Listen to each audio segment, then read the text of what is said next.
soit avec vous. Et avec votre esprit. Évangile de Jésus-Christ selon saint Luc. Gloire à toi, Seigneur. En ce temps-là, Jésus disait à ses disciples une parabole sur la nécessité pour eux de toujours prier sans se décourager. Il y avait dans une ville un juge qui ne craignait pas Dieu et ne respectait pas les hommes. Dans cette même ville, il y avait une veuve qui venait lui demander « Rends-moi justice contre mon adversaire ». Longtemps, le juge refusa. Puis il se dit « Même si je ne crains pas Dieu et ne respecte personne, comme cette veuve commence à m'ennuyer, je vais lui rendre justice pour qu'elle ne vienne plus sans cesse me casser les pieds. » Le Seigneur ajouta « Écoutez bien ce que dit ce juge dépourvu de justice. Et Dieu ne ferait pas justice à ses élus qui crient vers lui jour et nuit? Dieu les fait-il attendre? Je vous le déclare, bien vite, Dieu leur fera justice. Cependant, le Fils de l'homme, quand il viendra, trouvera-t-il la foi sur la terre? Acclamons la parole de Dieu. Louange à toi, Seigneur Jésus.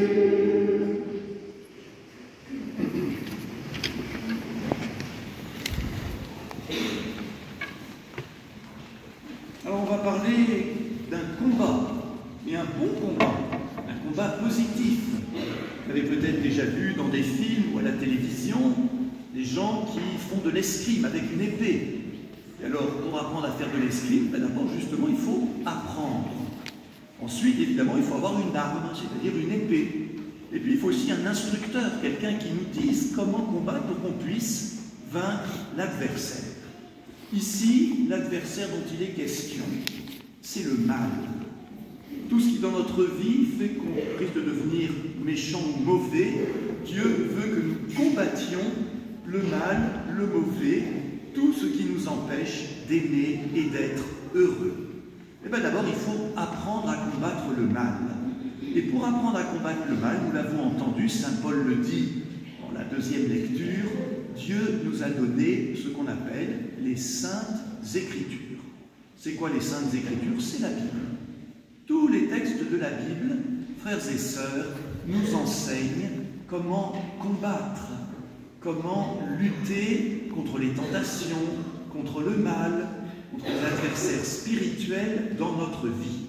Et nous avons un magnifique exemple de cette instruction de la Bible dans l'histoire qu'on a entendue en premier, tirée du livre de l'Exode.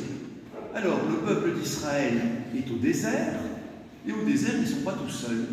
Il y a un autre peuple qui est là, qui s'appelle les Amalécites, Amalek, et ce peuple est réputé très guerrier, très fort, très grand. Et le peuple juif se dit, on ne va pas y arriver, on va être battu, fuyons. Et là, Moïse dit, non, Dieu va nous aider. Alors, Moïse envoie Josué. Josué, c'est un jeune. Lui, il va combattre.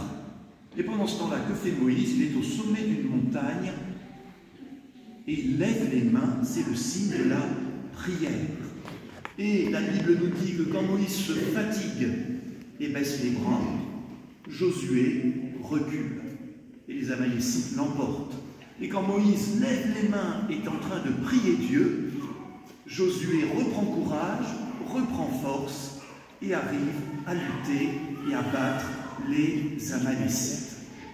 Alors Moïse aussi se fatigue en priant. Il a à côté de lui deux hommes, l'un c'est son frère, Aaron, l'autre c'est un monsieur qui s'appelle Our, et quand Moïse fatigue, les deux soutiennent ses mains. Donc Moïse n'est pas seul à prier, il y en a qui l'encouragent dans la prière. Eh bien, frères et sœurs, ce récit est une merveilleuse illustration du pouvoir de la prière. Première chose que je fais remarquer, la prière ne donne pas la victoire par miracle. Les Amalécites ne sont pas tombés tout seuls. Josué a dû combattre, Nous, souvent, on voudrait que Dieu fasse à notre place. Oh, il y a la guerre dans tel pays, Dieu fait fondre les canons, fait s'enrayer les mitraillettes. Mais ce n'est pas comme ça que Dieu veut changer notre cœur. Il veut que nous changions, pour que nous arrêtions, par exemple, de faire la guerre de bien des manières. Donc il nous faut combattre le mal. Et l'aide de Dieu, ce n'est pas par des grands miracles, c'est d'abord par la force, le courage, la foi que Dieu nous donne. Et puis la deuxième chose, bien sûr, c'est que la prière est essentielle. On ne s'en rend pas compte souvent, mais les gens prient pour nous et nous donnent courage et nous permettent d'affronter des épreuves, et pas seulement une personne, mais plusieurs. Moïse seul se serait découragé dans la prière, mais il est soutenu par les autres. Dans notre communauté, nous aimons prier les uns pour les autres. Il y a même de nombreuses chaînes de prière. Et en fait, on se rend compte que c'est vital. Parce que dans ma propre prière, je risque de me décourager, soutenu par la prière des autres. Eh bien, la prière sera plus forte. Elle sera aussi dans la durée. Parce que parfois, ça nous arrive de faire une toute petite prière, une fois, et le lendemain, on a déjà oublié. Donc ça veut dire que ce n'est pas important pour nous.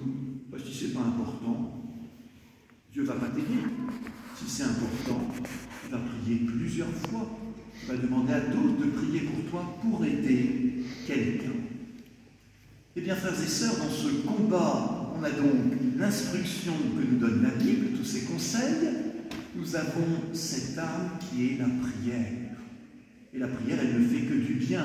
Elle nous aide à lutter contre les tentations, contre les épreuves, contre le mal. Et puis nous avons un chef. Un chef. Écoute, on sait ce que ça veut dire, un chef, le chef-taine. C'est celui qui nous guide, qui nous protège. Notre chef, c'est Jésus. Et lui-même veut nous encourager directement dans la prière.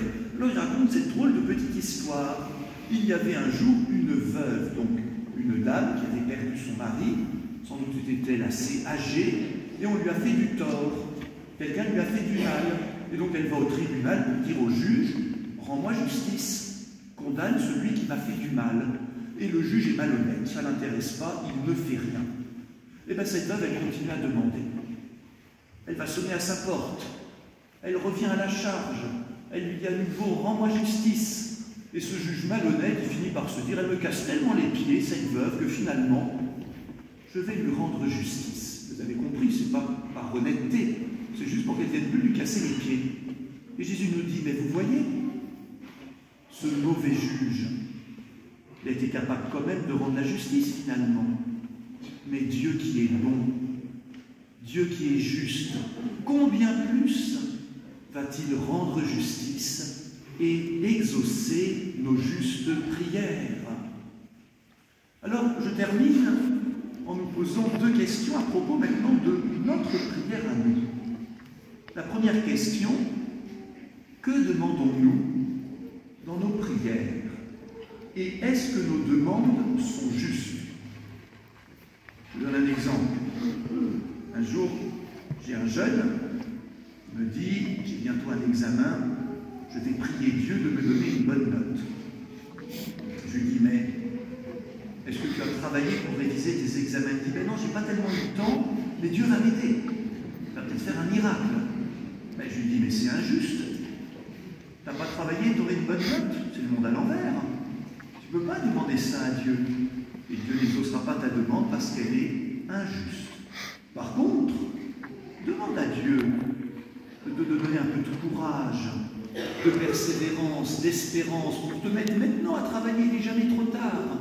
Donc, frères et sœurs, réfléchissons aux demandes que nous faisons à Dieu. Si nous demandons quelque chose de mauvais, cela ne sera pas donné. Et si nous demandons quelque chose pour que Dieu fasse à notre place ce que nous devons faire, cela ne sera pas exaucé de cette manière-là.